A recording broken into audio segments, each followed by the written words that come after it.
I want to see her do a comic about how she feels about a bunch of people in the West reading her life story. I think I found her Twitter while I was looking for a Pixiv, and I'm like, I don't know if just like tweeting a picture of this book and just being like, I love this, would be like good, or like send her into a crippling spiral. I don't know. Like having seems like a bad having thing read to this, do I to think that would be a anybody. bad idea. So you're saying don't tweet the podcast to her when we're done. No. Oh yeah, don't do that. Don't do that. I don't want it. But we're just saying how much we like the book, though. Now we're supportive of her work.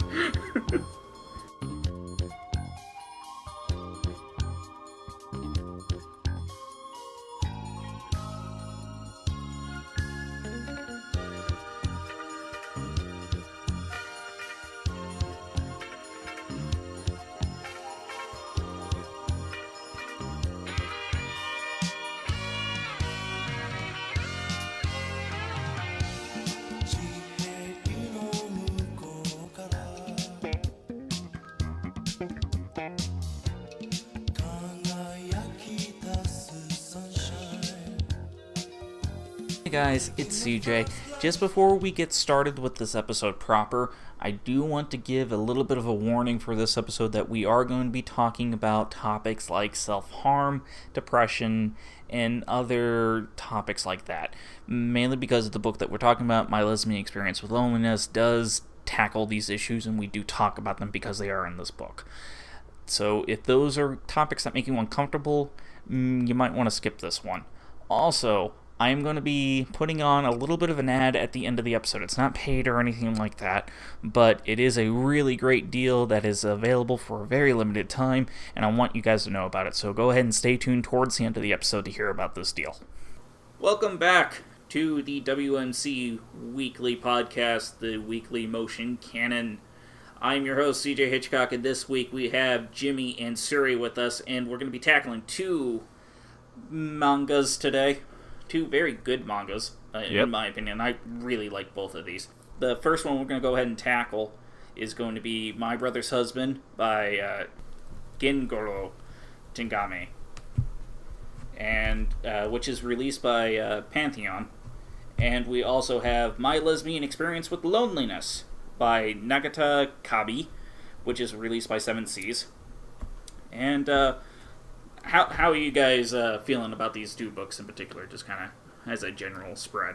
Well, I think that, like, we came in, like, I guess, like, it was the reason that we're doing these together is just they're two LGBT manga that were released around the same time, so I guess when I was going into them, I was expecting something similar, but it turned out they're, like, totally different things, like, extremely different things. And both of them are very good in what they specifically do. I had a good time reading both, and like I'm definitely on board for getting more of My Brother's Husband, because that's not like totally localized yet. Yeah, same here. I mean, The Brother's Husband is a volume 1. Yeah. I will definitely be picking up volume 2 because it's a great book. But what do you think about Suri, about these two titles? My Lesbian Experience with Loneliness, I actually read previously before this, because it existed as scans like a year and a half back. And I had read it back in, I want to say, like, September of last year? So, like, actually, shit, that's not even that long ago. So I kind of knew what I was going into with that, and also kind of was from perspective of, like, maybe expecting... I'm actually not sure I was expecting something similar, but I definitely was expecting something different with My Brother's Husband. I do very much like what I got out of both of these, like, because the last chapter for Lesbian Experience with Loneliness wasn't translated whenever I read this. Makes sense. So that was... The bonus chapter? No, the fifth. Okay. Which is basically Nice. the conclusion to the entire story. Which is like, oh no! Wow, that's no. that's quite a place to stop. That was a very bad place that I left off that night. I really don't know what I was expecting with My Brother's Husband, but it wasn't what I thought. It's like... But I also really like... Yeah, it was really... I guess we're going into My Brother's Husband first, so I guess I'll go ahead and start talking about more general impressions of that, is like, to be frank, I've read some bara. Like, I have friends who are into bara, and like, I don't really know what I was like going into this with, because I know this author, and I was like, this guy's like pretty extreme. His bara, which is like, for people who don't know, that's like bara is like a gay centered kind of hentai manga that is mostly about big burly men, like, whereas a lot of yaoi is sort of very very effeminate. Like, yeah, there you go. bara becomes like, it's about big hairy dudes having sex, and that's like, all right, that's cool. But this dude is like, he gets really fetishy and stuff, and I was like, man, what is this even gonna be about? I have no idea. And it's like getting published, and it's on bookshelves and stuff, but it's like a huge departure. Like, there isn't, I don't know, I was at least expecting, I hadn't even read a summary of this before I picked it up, so I was expecting it to at least be like a romance, but it's more like it's like a slow-paced drama, like family drama, more like Yatsubado, or like sort of like those slice of life kind of things that just happens to revolve around a gay man who comes into Japan from Canada who has lost his husband.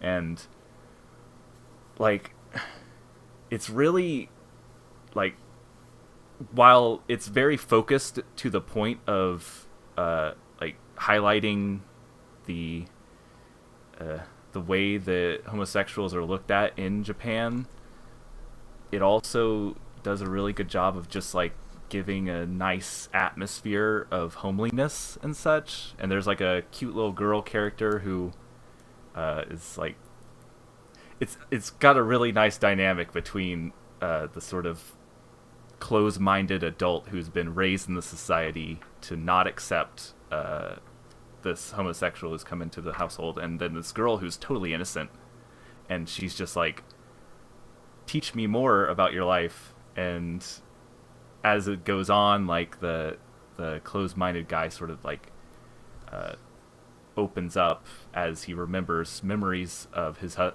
brother, who was the one who was married and died, and starts to realize how much he unconsciously started to push away from him as soon as he came out as gay, which is like, I don't know, it's really tasteful.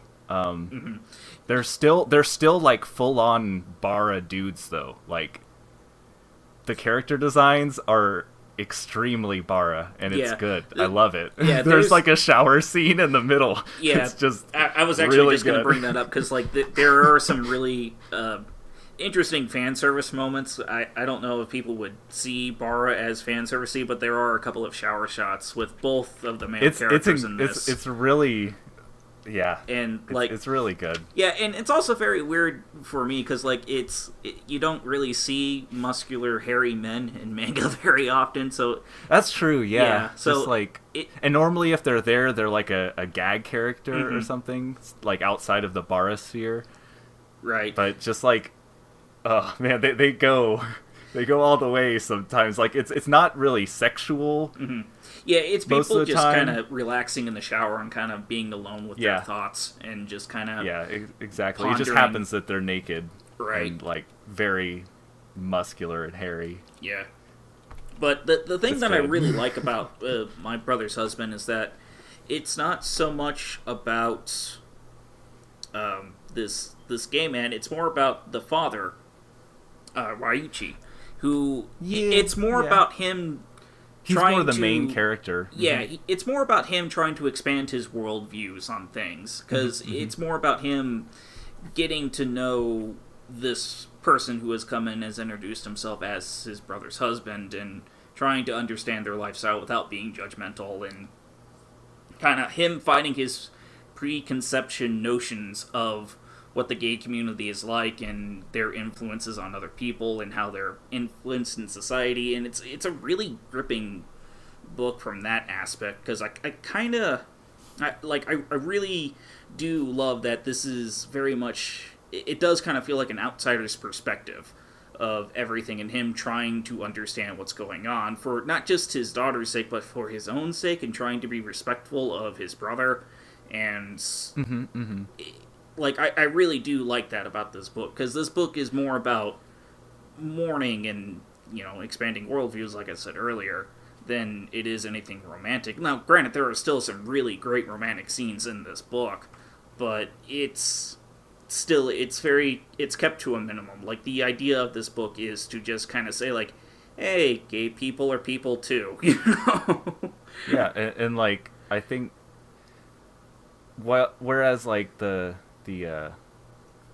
what's this dude's name? Yaichi, he's the father, that is sort of the main character, I would say. If he is the closed-minded one at first, and whereas, like, it starts off with, like, really, like, they show his inner, not really inner monologues, or just, like, inner reactions to things, and it starts off, like, really harsh. But I think what I really like about his character in this manga is, like, the sort of, when it gets more somber and, like, remembering his brother, how it frequently will just, it'll have, like, these panels that are just really empty, and, like, you can feel the weight of, like, his regrets on him as he, like, is realizing how much he how much distance was between him and his twin brother who has died, and, like, how unconscious it was. It's like, that's probably, like, the main thread, at least in the first volume. It seems like a story that's building up for some sort of redemption from this main character who has like, slowly coming to realize the issues, or his own preconceived notions, like you said, that have been blocking him from appreciating or even, like, respecting his brother. Mm-hmm. So, and I also really, because my absolute favorite scene in this first, well, I have two really good favorite scenes. One of them's the very ending of the first volume, and then the second one is, there's a scene where Mike says, like, hey, I'm going to go out and see some friends that I've met online, and I'll be back later. And Mike comes back. Mike is the gay person from Canada who's in this book. Mike Flanagan. Mike Flanagan. Which is a very... He's a darling. Yes, he's a great character. I really enjoy him. Like, he's just a big old lovable teddy bear. But, so he goes out, and when he comes back in the middle of the night, he is just drunk and just... Oh, yeah. And he has that moment where he sees Yaichi standing there, and he almost confuses just, him, like, falls as his dead husband, and just kind of starts crying and saying, like, you should have been here with me. Like, I really love that scene, because, again, like, it really does show that, he is still, he is in mourning, like, because it kind of seems like he's being very cool about everything that's going on, and this is, like, the first time that we've seen him open up about him having lost his husband. And it is this really great scene, especially because at that point, Yaichi's kind of freaking out, just like, dude, let go of me, like, I'm not that way, I'm not your husband. And it's like him kind of realizing, oh, he's lost someone too, and to a degree as well, he also kind of has that realization that Mike has lost a lot more in this person dying than he has in losing a brother. And yeah, in that scene he mentions, like, at the funeral, that Mike was crying, like, so much, and he felt, while there's, like, he mentions that there was a part of him that felt like it was not very presentable, it's still made him jealous that he had something to be so emotional about, because he had become so distant with his brother. Right. And It's like, wow. Yeah, like there's a lot of really good, heavy emotional stuff that's in this book, and that's one of the reasons why I really love this. Because it makes me feel feels, and that's always a good thing in books and comics, manga, whatever you want to call them. Feeling things is good. I think the only thing I didn't really like is that sometimes the backgrounds are like, they feel weird. Like that sometimes when the little girl, like, she has some scenes where she'll say something and it's like a very extreme background and it feels like, whoa. But it's just a girl saying something loud. I don't know. It seems a little weird. It's like Yotsuba does the same thing, where it's like it's projecting the energy the child is like putting off, whereas like all of the adult reactions are mostly just like blank panels or like white panels there. Like either either totally blank or like a soft gradient or something like that. Yeah, it's a little minimalist, or in some ways. There's some backgrounds and areas, but most of the time it's pretty. Yeah, it's a human drama, and that's It's pretty straightforward, I'd say. That's a good word to describe this. And it's very straightforward with its message and with its presentation. I think that's also true for Experience with Loneliness too. I also think it is worth mentioning the main reason why Kana takes interest in Mike is because he is from Canada, and Canada sounds really close to Kana, in her opinion. Yeah, I should have remembered based on that. That was adorable. Like that, just like it's a country that's named close to mine. Just like... I like how she wants to show him off to her friends. You don't even like, know that's where such Canada is. Yeah, it's really good. It's in America, right? Well, she's not wrong. There was Yeah. So there's a bunch of things that I liked in this. Although honestly, like a lot of like, I don't want to say like I liked the ending best, or just like how to put this. Like a lot of this book is sort of like easing you into like Yaichi's mindset, and like it is definitely like an evolution over time of like how he views Mike, and the part that kind of like, because a lot of it early on is like especially harsh, and he doesn't like necessarily feel bad that it's especially harsh early on. He just feels like, oh, I shouldn't do that. Like the very first thing is just like Mike sees him and just hugs him immediately because he looks exactly like his husband, and his internal thoughts are like, let go of me, you homo, and then he doesn't say anything at all, and he just kind of like has an awkward look on his face, and he's just like, but he doesn't like seem like he feels bad thinking that way. He just kind of like is very much aware of his own thoughts, and it just is only when he gets Kana for comparison that he starts re-examining it.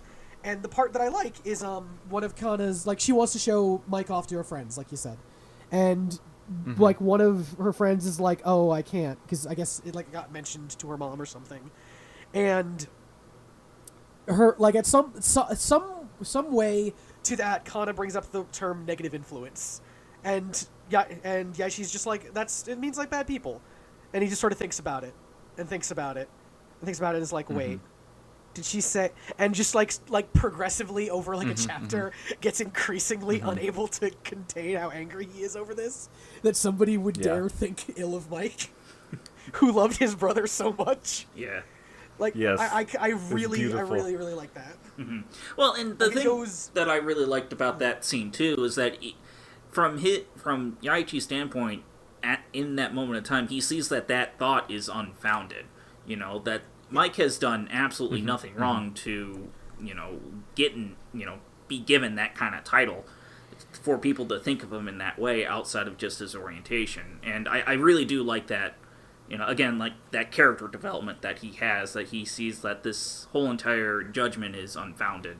And I really do like that about this book, is just kind of how they explore those kind of ideas. What I thought was really interesting, or like, I guess contextually interesting, is that this is like being published in, well, first of all, the mangaka, he is openly gay, and like that, I mean, most Bara authors are gay men as opposed to like a lot of yaoi artists being women. but it's being published in like a mainstream popular men's magazine, like one that ran like let's see, Lone Wolf and Cub. Stuff like that, like a sort of serious kind of men's magazine. And apparently it's popular enough to get brought over here, which is a pretty big deal. And I think that that's like this is a very important piece of manga, that if it's getting that sort of appeal to like a mainstream audience as opposed to just being in the niche of just LGBT members in Japan, it's really important that this thing is getting widespread as much as to come over to the West.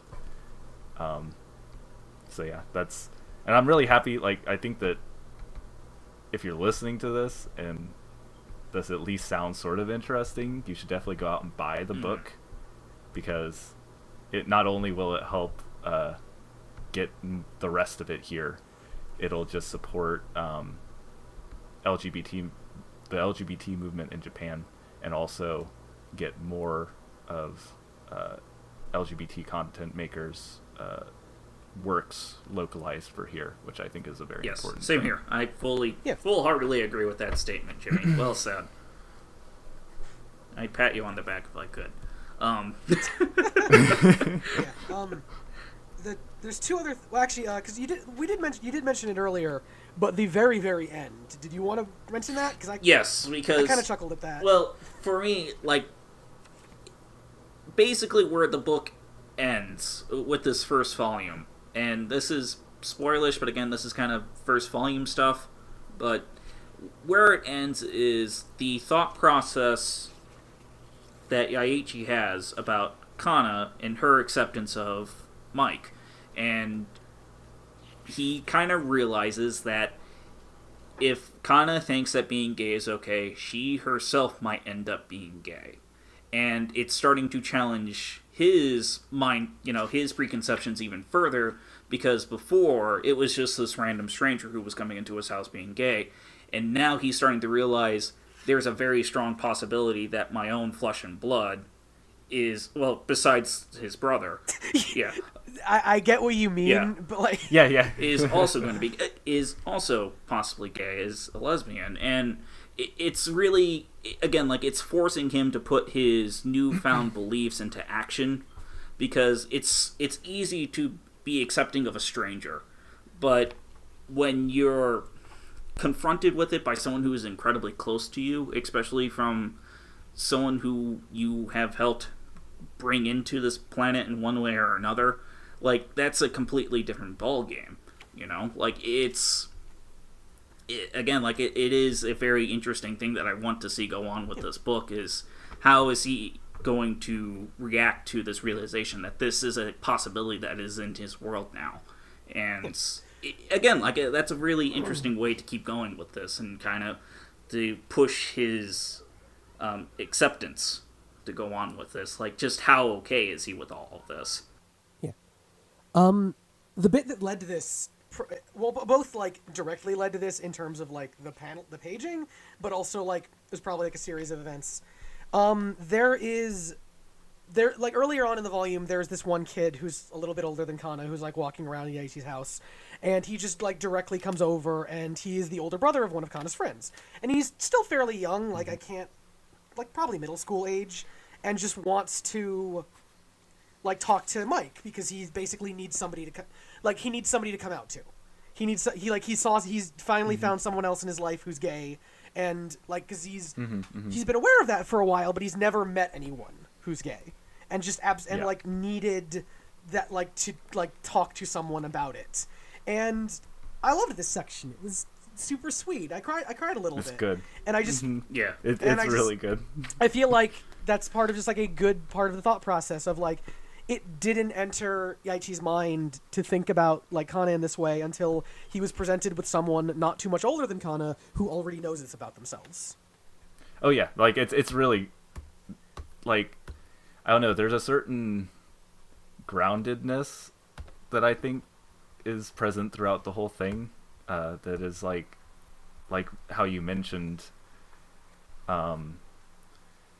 these.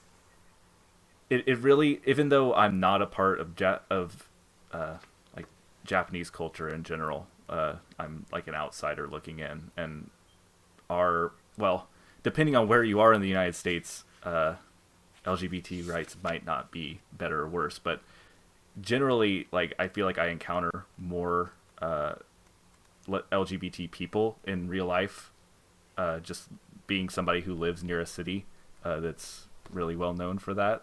That, like, you have to realize that in Japan, that there either aren't very many people who are like openly like they feel comfortable enough to openly declare themselves as homosexual, or they are like they're, I guess that is the people who tend to be more shunned. I guess I wouldn't go as far as to say like they are outcasted or anything like that, but it's obviously something that's not as prominent.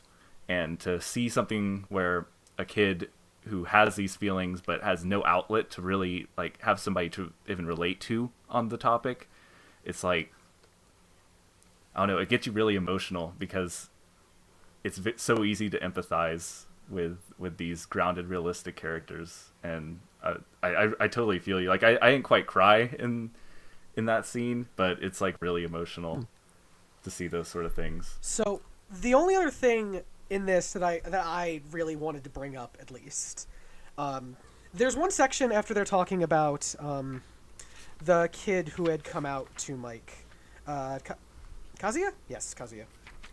And basically just sort of like Mike was talking about, like, even in Canada, like, where it was much more like liberal and his parents were liberal, it was still hard to come out. And there was one bit where he says, like, my mom and dad accepted me, and so did you, so it was okay. And he just kind of goes, actually, like, a lot of people don't accept it. Like, many children are forced to leave their homes and been bullied at schools, and it's common. And he goes, like, does that happen in Japan? And then she's like, no. I mean, I've never heard of it. But I think... And, like, just that moment... It's more of, like, a neglect thing, I feel, in Japan. It's like a complete lack of awareness, more or less, from what I've read. Is people just aren't aware that there are people that are homosexual, so they just, like, when they're confronted with it, it's like how Yaichi responds. It's just like confusion, really. And like like with his brother, when his brother came out to him as being gay, he's like, he doesn't immediately, like, he doesn't say anything negative towards him. He just sort of shuts off, I guess. And, like, he just doesn't really want to acknowledge it. I think that's, like, a very... That's the thing with the... Like, there's such a difference in our cultures, he just doesn't want to acknowledge that, you know, his brother has come out. Then he's just like, okay, well, you're still the same person, right? And...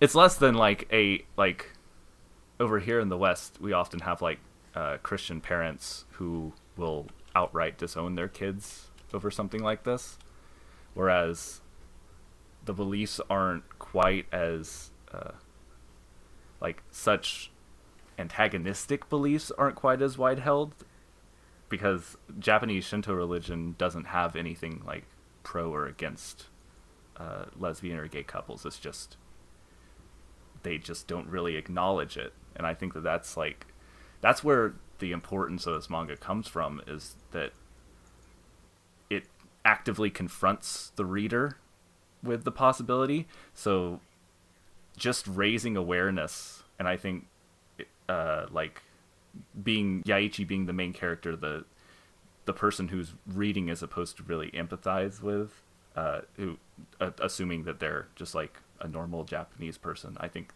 the whole manga's purpose is to sort of bring them into this more accepting mindset, where you acknowledge and respect a person it's for just their like sexuality.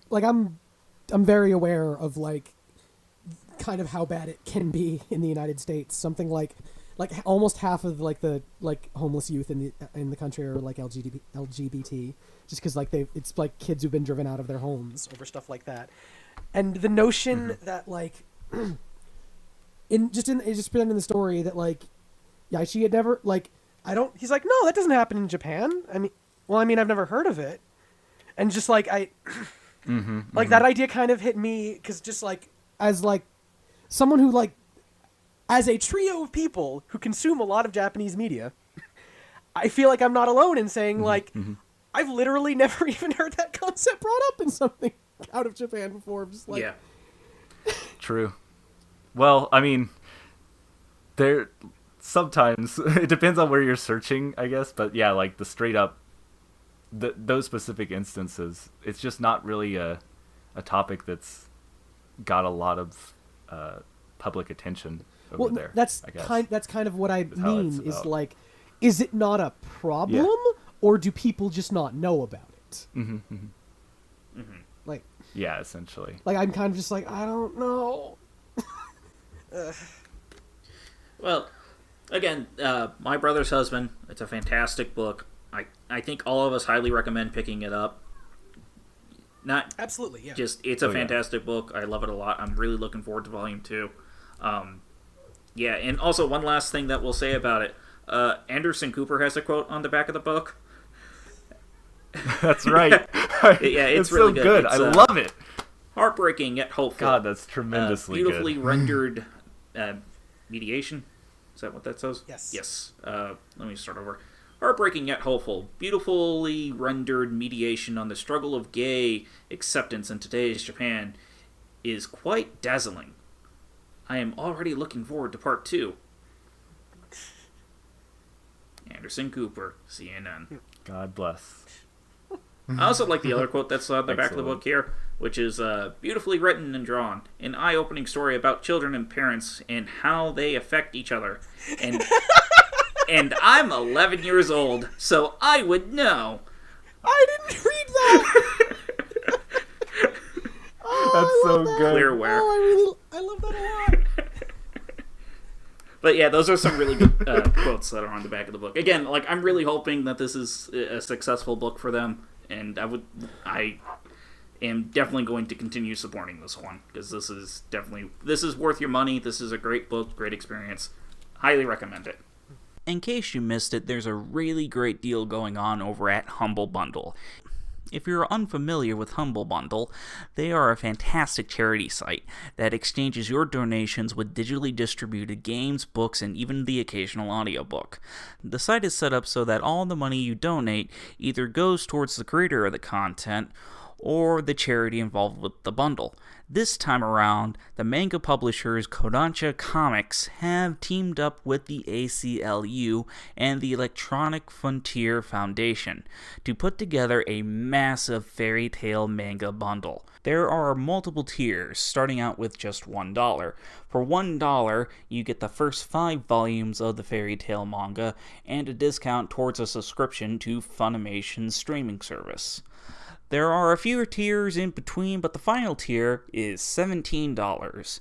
But listen to all the stuff you get from that amount. You get volumes 1 through 45 of the main fairy tale manga, Fairy Girls 1 through 4, Blue Minstrel 1 through 3, Ice Trials 1 and 2, and the standalone volumes of Zero, Rodondite, Twin Dragons of Sabretooth, and the exclusive to this bundle, Fairies Booby Prizes, and the swimsuit issue. If you were to buy all of these volumes individually, it would normally cost you around $630. But with this manga Humble Bundle, you will only have to spend $17. And not only that, but you can decide how much of that money goes towards the charities of the ACLU and the Electronic Frontier Foundation. This is a magical once-in-a-lifetime deal you can find over at humblebundle.com in the Books tab. I will leave a link in the description below for where you can find this deal, but you need to hurry. This deal is only going to last for another week, so by July 3rd of 2017, this deal will be over. Again, that's over $600 worth of digitally distributed versions of the fairy tale manga for just $17 over at Humble Bundle's website between now and July 3rd of 2017. This is an excellent chance for you to donate to some great charities and get caught up on your fairy tale reading. Be sure to check out this deal because it's a really good one. So let's go ahead and move on to my lesbian experience with loneliness. Oh, boy. This manga. Yes. Man, this is a really good. good manga. Yeah, this is also really good, but it's more of, because while my brother's husband is very much kind of like an outsider's perspective of someone who is gay, this is very much you follow basically a biography. It's an autobiography. That's what it's all about. It's just somebody spilling her life onto these pages in the most raw way possible. It's so good. God. Yes, like there is nothing hidden in this book. Like this is a completely just bare, and everything is on the table. This started as a Pixiv web comic, and eventually it got popular enough that we're holding it in our hands now on the other side of the ocean, and just I don't know, there's something about reading this manga and seeing the author reach the point and knowing that you're holding the manga that is really satisfying. You hear that she's getting into manga, and then eventually she even starts referencing her own work on the webcomic, and you're like, wow, this is now this person never expected this group of people to, or a totally different audience to have this in their hands and be reading it physically. When she was first just publishing her own autobiography on Pixiv. It's just really crazy to see how far she's come. And I don't know, whereas my father's husband is my father's husband, my brother's husband is is very to the point with addressing cultural biases. This one is just more a person who needs an outlet to spill her emotions, and she's just doing it, and it's this is her way of expressing, and I don't know, it's at least such a different experience, because while obviously your sexuality is a big part of it, but just I don't know, it's the whole human experience is just in this book, and it's pretty short. It's only 143 pages, but it feels like it gives you a huge scope of a person who has gone through a lot. She's gone through so much, and she's finally found a place for herself. I don't know, it gave me more emotions than some really long manga series that try and do really clever character development or anything like that. It's just I love this book to death. The thing that I really like about this book more than anything else is just how well written it is, because it explains a lot of very foreign concepts to a lot of normal people who don't have to suffer through depression I wouldn't or a say lot normal. of things. Well, but yeah, I guess I'm using it as a broad term, but anyway, because there's a moment where she describes. Because there's a moment where she talks about cutting herself, and the way that she describes this experience and why she did it and why it was an outlet for her, it makes sense when you're reading it and why she would do these things, especially with just how she articulates a lot of the stuff about having to take a very foreign concept like depression that's making her feel sad and transforming it into a physical hurt, so that pain makes more sense.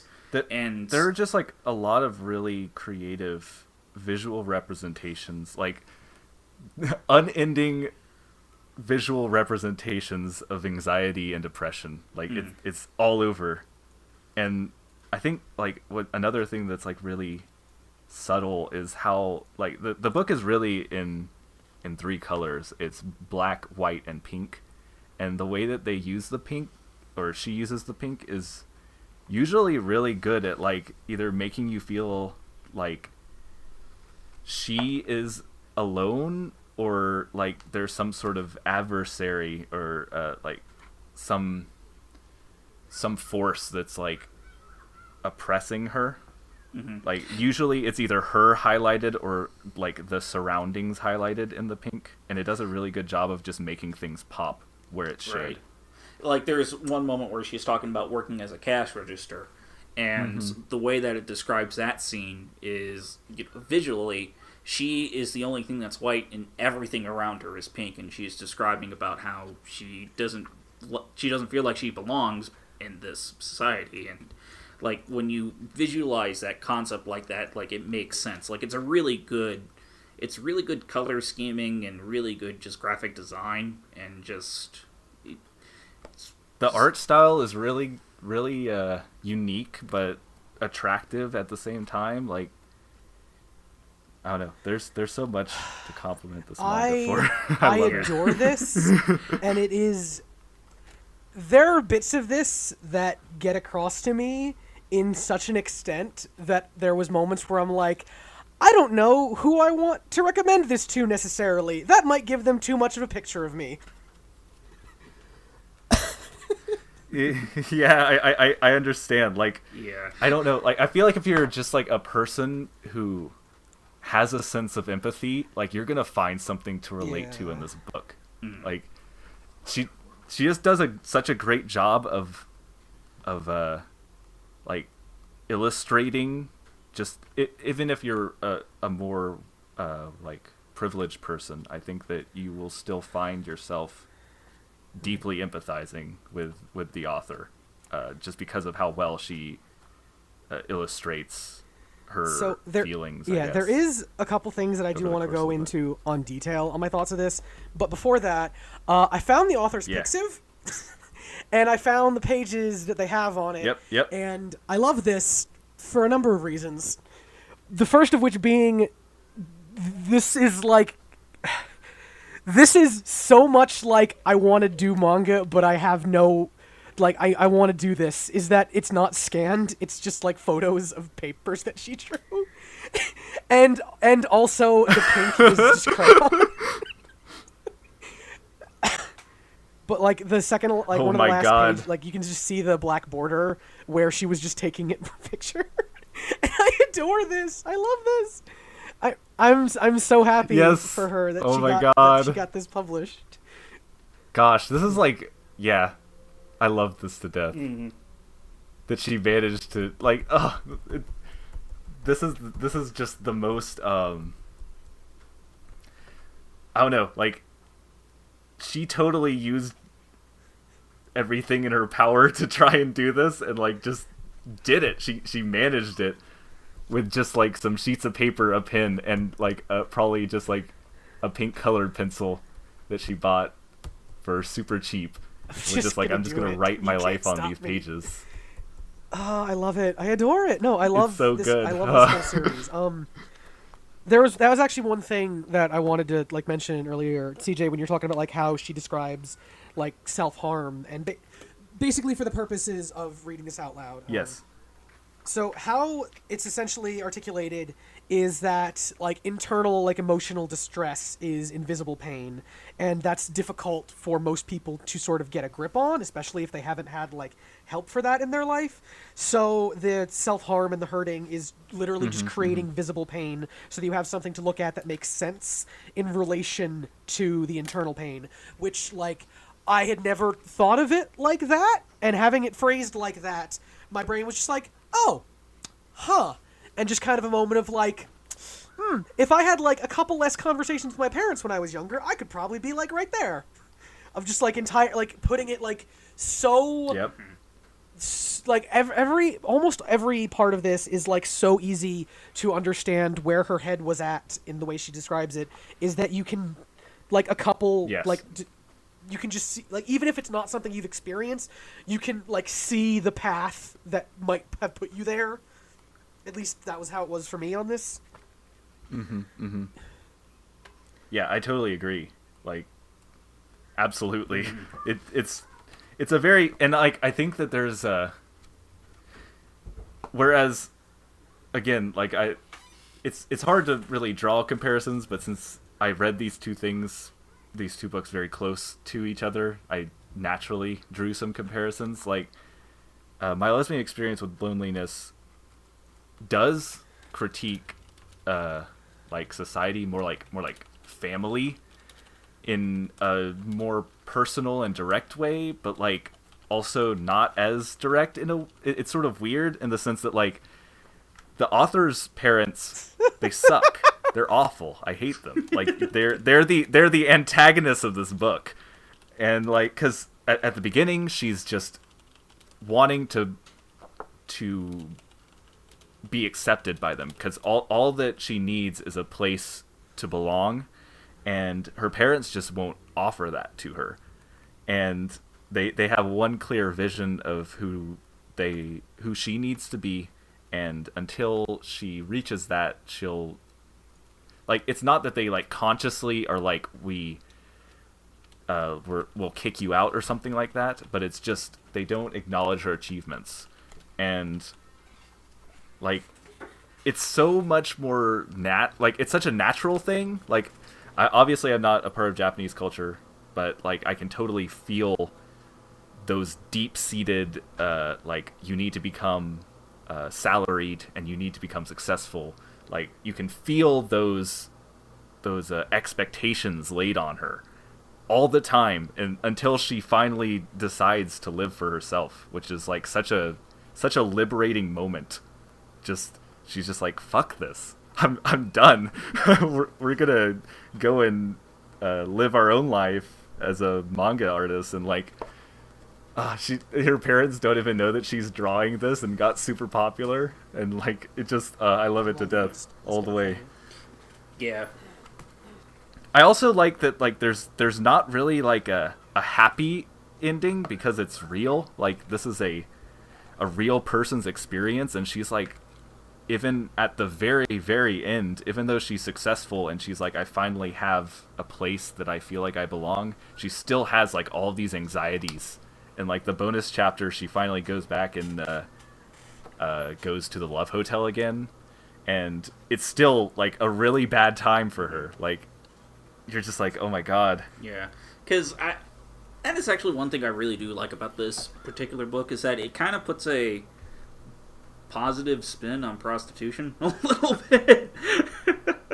I mean, I don't know how it's yeah, because like I feel like when I was reading, if anything, they're like the girls who she goes to the Love Hotel with, they're like a very positive influence on her life in general, even though like the experience itself is not great for her, but it's more not great because she's bad with people. It's not that like experience. The people are bad. Like,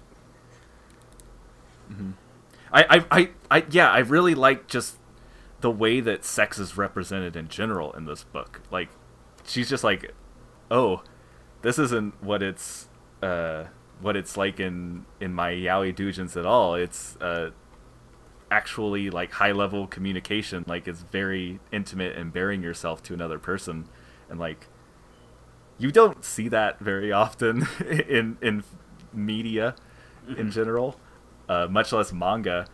But like, that's just like her realizing these things and the way that she illustrates them. It's just always so immediately understandable. I really relatable. want to read incredible. More stuff by her, but I'm not. But that's not like with. I know, like, yeah. You're gonna get more volumes of My Brother's Husband. Like, this is it for this, and also but this is it. I don't know if anything else she's done will get translated, like officially or unofficially, because I can't find anything else that she's done. Yeah, I don't know, because like, she works as a manga artist. Like, she's she's got an editor. I'm sure she's got some other stuff. Well, and not only that, but like the book itself said that it was like the experiences that she was having were like in 2015. So like this is a current title. So yeah, like this happened in like, 2015. These are recent things and, in her life. At least the published version in Japan was like mid last year, I think, or maybe earlier. I want to see her do a comic about how she feels about a bunch of people in the West reading her life story. I think I found her Twitter while I was looking for her Pixiv, and I'm like, I don't know if just like tweeting a picture of this book and just being like, I love this would be like good, or like send her into a crippling spiral. I don't know. Like having seems like a bad having thing read to this, do I to think that would be a anybody. bad idea. So you're saying don't tweet the podcast to her when we're done. No. Oh yeah, don't do that. Don't do that. I don't want it. But we're just saying how much we like the book, though. Now we're supportive of her work. Oh no, there's just I love everything about this book. Yes. I really can't recommend this book enough. I want everybody who's listening to this to go out. Yeah, because like this is a book that's just it covers so many different things. Like it does cover very many different forms of depression, sexuality, and just kind of learning to come out of your shell and kind of learning that you need to be your own individual and just like owning yourself. And this book is like such a great personal tale where I have a hard time anyone who reads this book not being able to relate to it in one way or another. Yeah, exactly. Like you'd have to be some like either like from an incredibly hugely different society or like way of growing up, or you just have no heart. Like for real. it's that or your good. parents, one or the other. Wow. Wow. I'm telling you, man, okay, they are one like bit of this that is like they suck. just skated over that I feel like is maybe the worst part of this.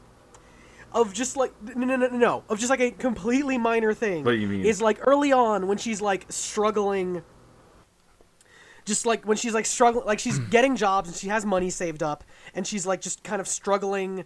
Like she has like $10,000 in the bank. Like she saved 1,000,000 yen. And it's just like, hey, I saved all this money. I'm going to go get my own place. And her dad's like, what? No, you only have a part-time job. No one will rent to you if you only have a part-time job. And she just, and it's just a lie. It's just a lie. Just a lie. Yeah. It just says, I believed this for about 5 years, but I found her. out last year that's not how it works. I mean, like, what just happened? I will say that if she had gone and done that, I feel like things probably would have gone much worse. Just, I understand that there are like a lot of pressures on her, and like I'm not like excusing the dad for just being a dick, but she probably would have had a rough time living alone with all these anxieties. Well, to be fair, I think that especially considering how clingy she is to her mom. I think the parents do have their best interest in heart for Nagata. It's just that what they want from her to be happy is very different from what she wants to be happy, and it's that conflict that creates it's just that they like, make no effort. This is how things are. If you're not understand doing that, her then clearly at you're all. not doing it right. At least like, that's just. I know those kind of parents. Like. Yeah, I'm lucky I didn't have them. But like. Oof. And like that sort of invisible like collusion between them. That sort of like you're living there, but like they still all have these expectations of you, and it's just like. Ooh, like I don't know, like my parents are pretty good, but even I can relate to that. Like, I love my real. parents, but yeah, this is the whole entire idea of like I need to satisfy my parents and get their acceptance is I think a very universal thing. Yeah, so especially when life starts to not go the way that you want it to go, and it's just like that's a very frustrating thing that I know I've dealt with. but it's, again, like, this is probably one of the most relatable books I've ever read, and it's great, and I highly recommend it to everyone. And it's... I'm just I'm flipping through the pages again, and I'm just seeing these panels that I just are so where she's about to go to sleep, and she's like, where she's like, she's just really overwhelmed with anxiety, and she's like, I'm just gonna go to sleep. But then immediately the next panel, I can't sleep, and she reaches for her phone, and it's just like, you just gotta do it. Like, I know that feeling so much. When she actually goes, and for the first time, she sets up the date at the Love Hotel. I really like how most of the manga is pretty minimalist. Like, it uses a lot of abstraction to make ideas understandable, but there's like one little section when after she has signed up for this date, that the next page is like really realistic in a way that no other part of the manga is, where she's talking about how she feels like the world has grown now that she has gone out and done something for herself. It's like, I don't know, there's like a lot of really good subtle things like that throughout this book that I don't know, I was like totally impressed the whole time. I don't have any complaints with this book. There's nothing, no little minor nitpick at all. I want more of it. Like, pretty that's much my every complaint page is is I won't perfect. get I love more. it. But just like, even like a minor thing, like there's Yeah, like, I know. I really like this author. I want more stuff from her. Even though she said that she's like that this like nonfiction work is like much easier for her to do than actual fiction, because she gets super embarrassed by her fiction. It's like, I still want to read it. Please bring it over. Yes. So again, My Lesbian Experience with Loneliness by Seven Seas. Well, released by Seven Seas here in America by Nagata Akabe. Written by really great. Yep. Go get it. Oh. It's also Go it's get not it. that expensive. There actually either. is. It, No, so there's a. I was looking on this, and I saw a cover that I thought was an alternate cover for Correct. this, but is just a different thing that she put out 6 months later. Because this I said like a year and a half ago earlier in this, and I was clearly just fucking wrong. Because this was published almost a year ago to the day in Japan. And then there was another thing that I don't know. I want more stuff from her. But like in December of last year, she put out something else. So maybe we'll get that. Yes, God bless this mangaka. I hope that she finds same success. here. Like, again, like, there's very few autobiographies that are very gripping, and this is definitely one of them. Like, I'm thinking there are some other autobiographical manga, and it's like there just needs to be more, because autobiographical manga. This is my ignorance showing. I can't name anything besides Blue Blazes. Kaku Kaku Shikajika. Please license it, Seven Seas. The Gonagai one's pretty good I did too. hear of that. I'd I'd love to read that one. Yeah. And the Tetsuka manga is also really good, which I'm still making my way through. Okay, so a lot of things that I have book is heard that I huge, just but it's fell out good. of my head, as is usual. Yeah. But yeah, so again, both of these books are really, really awesome. You should pick them up. I highly recommend them. And no, this is not a paid ad. If it was a paid ad, this would have been incredibly late and we wouldn't have gotten paid for it.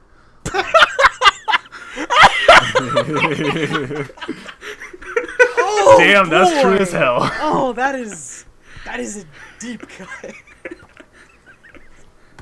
With that being said, though, if advertisers are interested, we just love this too much. Yes. So let's go ahead and wrap up this week with just kind of briefly talking about what we've been watching this week. And I want to go ahead and recommend something that's a little out of the norm. I want to recommend a YouTube channel to everybody to go and check out. The channel is called Anime on TMS Official Channel. What it is, it is basically TMS's collection of American trailers for various anime. Like, they have the trailers for, like, Virtual Fighter, Sweet Tales of Saint Tail. The Secret of Suchu Land, Requiem from the Darkness, Red Baron, Right Earth. These are all the trailers with the English dub dialogue that they used for when they were selling these things on like VHS and DVD back in the day, and they're great. This is gonna be good. There is a trailer for Beat X, and I need to end this podcast right now and look at that. These are great. These are awesome, and it's one of those things like you'll spend the entire day watching all of these things and like, man, I just want to watch these shows, and I want to, especially with the English dub. Like the one that they have on here for like Mankatsuya, which is like a collection of Monkey Punch shorts that include Lupin the Third stuff and various other things of Monkey Punch. Apparently that got like an English dub according to this trailer or something like that, so that I want to look up and see. They've got the whole Monster Rancher anime on here. Oh, they just actually have full episodes. Oh, okay. Yeah, full episodes. Just go back far enough. Full episodes of Galaxy High School. Cobra in French, or at least some number of episodes in it.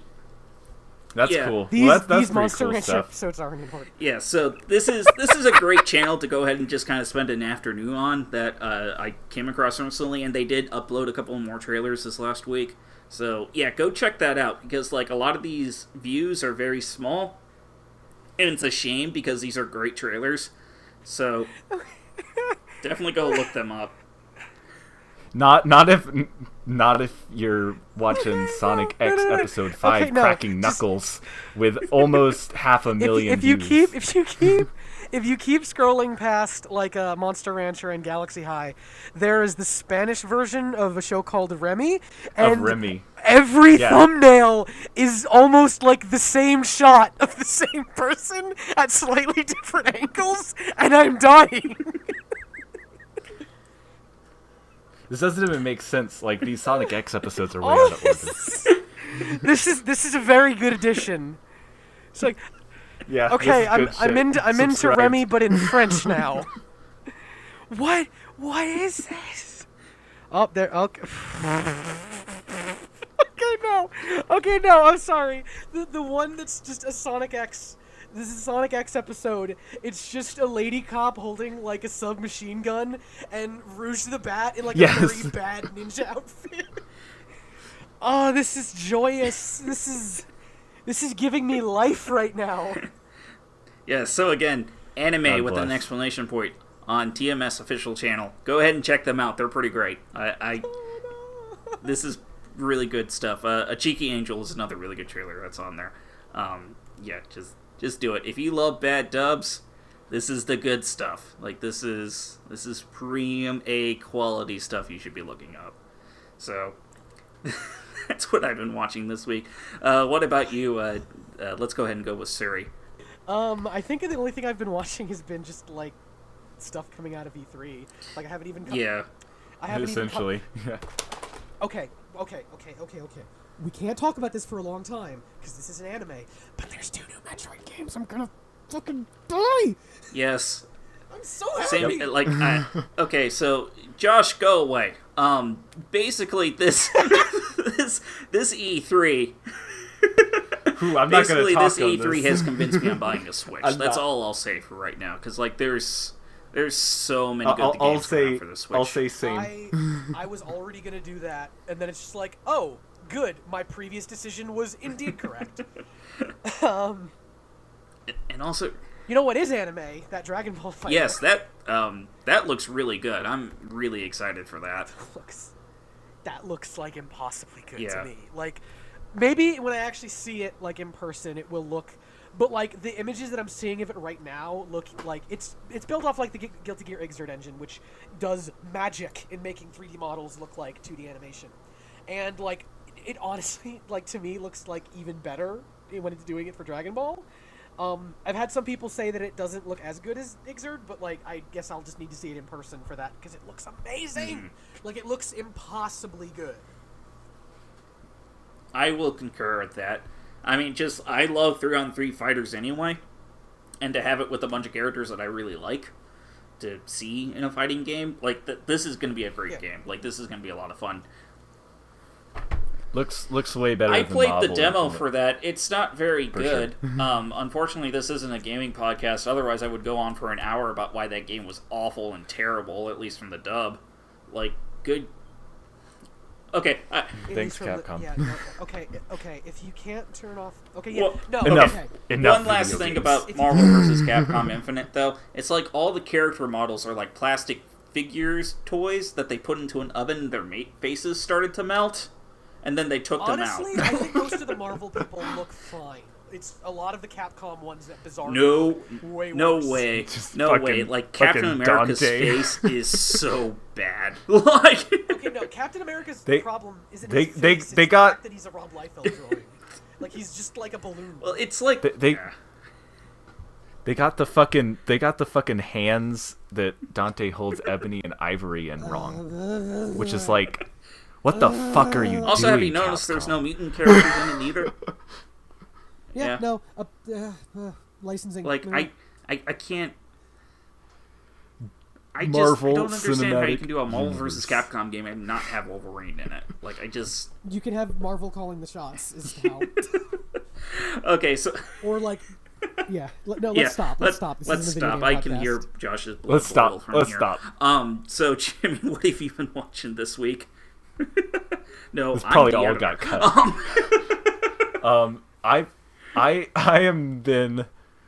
I've been watching. Really, I guess what's notable is that just today I finally finished my 10-month-long Doremi group watch with my Discord channel friends. It was really good. I cried a hell of a lot. The whole last episode, I was just sobbing into a pillow. It was really good, really nice watching it with so many people. And now I'm just like, I don't know what I'm gonna do next. Really, we're maybe gonna plan another group watch, but after something that long, it's just like, wow, that was like a part of my life for almost a year. Just almost every week, getting on 5 days a week to watch 2 episodes of a show. It's just really good. Now I can finally say that I've watched the entirety of Doremi in full twice. So, and that's just a little over a year since I finished it last time. I finished it in May last year for the first time, and now it's just a little bit longer than that, so it's good. Again, if you haven't watched Doremi, you know I will. you should watch that. I'm only if like you I'm only 7 know episodes me in, at all. and I really like it, so it's good. I like it.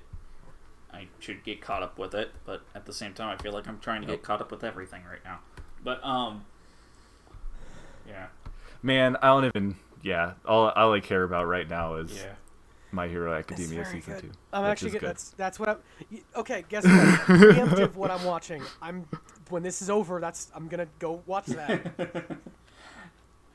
Yeah. I guess another preemptive for me It's is good. that I bought the complete series of Speed Racer today on Blu-ray, so I'll be watching that, and I'm really excited to be watching Nice. that on Blu-ray because it's pretty and awesome, and I love Speed Racer, or Makagogo, whatever you want to call it.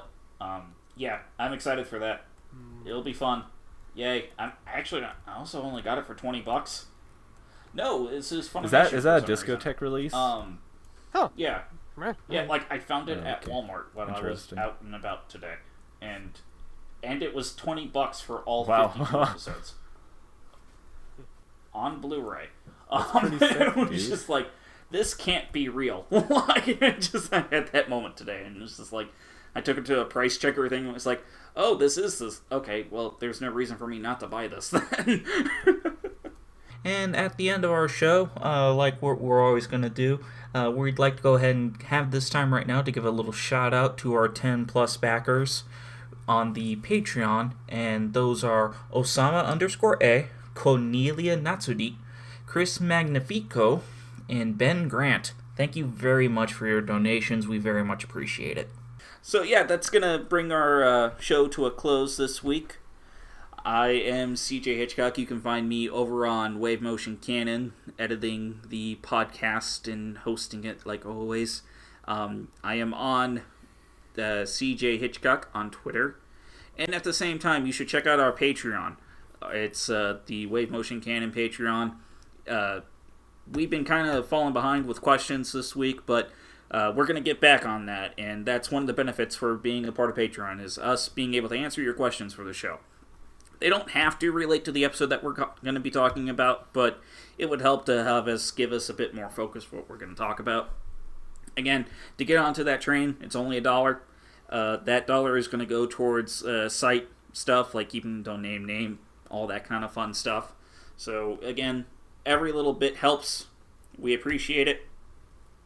So, go ahead and head over to that Patreon page for us, Wave Motion Canon. We're also on the iTunes. We are also on YouTube, where you will basically find the exact same shows without the copyright protection stuff, which I need to talk about with the group a bit more. But it's Wave Motion Cast. That is what the name of the podcast is on iTunes.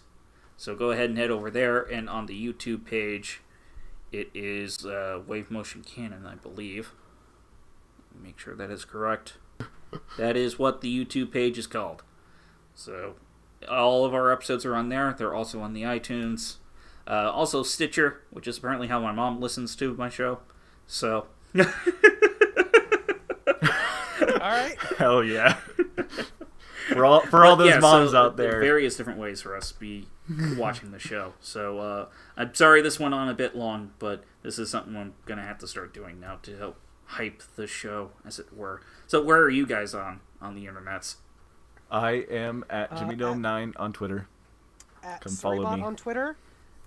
And also I have a secret fanfiction account, which none of you will know. Holy cow. That's a lie. If you dig in my Twitter, you can find it. Okay. No, because it's just in my... Okay, don't make me go back in my Twitter feed and delete it so it's harder for them to find it. I'm not... You're ruining the magic! Sorry, I didn't mean to ruin your magic. It's fine. Don't worry about it. I mean, this is entirely a goof anyway, man. Alright, so we'll see you next week. Oh my god. TMS Entertainment presents the long-anticipated conclusion to Itakis, adapted from the unfinished manga series by the late Kaoru Tada. This is the story of a girl who's a romantic and a guy who's too cool to love. Kotoko is having a really bad day. Her love letter is rejected. Everything's falling apart, including her house.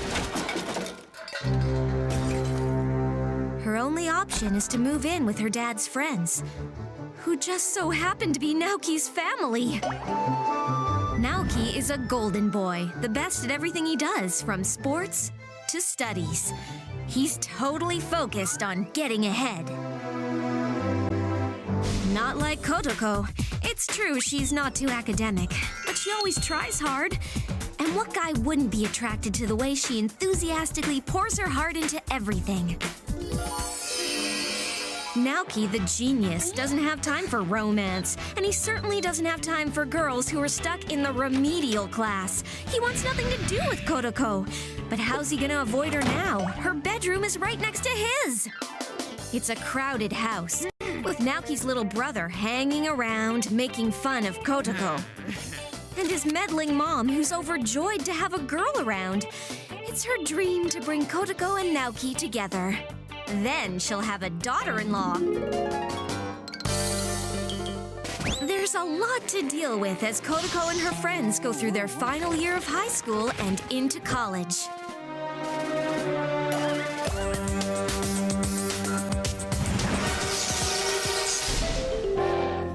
As time goes by, the two have an increasingly difficult time either admitting or renouncing their feelings for one another, even as they get involved with other people. Naoki first goes out with the beautiful and smart Yuko, and then starts dating Chris, the daughter of his father's business colleague. Kotoko is courted by a few boys too, including Kinosuke, a mercurial part-time chef. This guy says he'll do anything for her. So, she adores him, but he's with her. And for a brief time, her, who secretly has a crush on him, but he likes her. Love can be so complicated. Through it all, Kotoko's love for Naoki never diminishes. And try as he might, he can't help falling for her. Has the long wait been worth it? Of course it has! They're getting married! Now that they're together, can they live happily ever after? Find out in Itakiss.